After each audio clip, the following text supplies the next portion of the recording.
নমস্কার, আমার নাম অর্ক দত্ত। আমি এখন আবৃত্তি করছি কাশীনাথ সাহার পরাণদোলা কবিতা। নাম কি ছেলে পরাণ দোলে, কোথায় বাড়ি বেল পাহাড়ি, কি আছে সেথা দরিদ্রতা, আর কিছু নাই খিদের বালাই, পড়াশোনা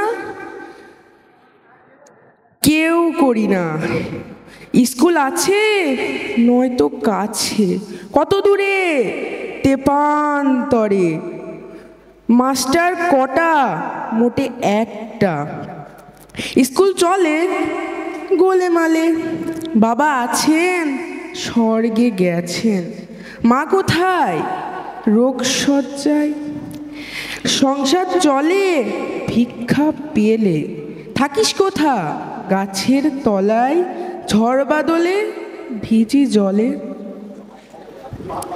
ডাক্তারখানা একটাও না, অসুখ বিসুখ সব ঝাড়ফুঁক, পূজা পার্বণ শুধু শালবন, হিন্দু না বৌদ্ধ জনযুদ্ধ, কেন হলি কি করে বলি, পুলিশ আসে মাসে মাসে, এসে কি করে মারে ধরে, তারপরে জেলেও পড়ে, কি পাস জেলে খাবার মেলে, এখানে কি খাস শুধুই উপাস, ভাতের গন্ধ 6 মাস বন্ধ, বাঁচিস কিসে সন্ত্রাসে, আচ্ছা চলি আসবো পরে, এটা বের হবে কাল পেপারে। ধন্যবাদ।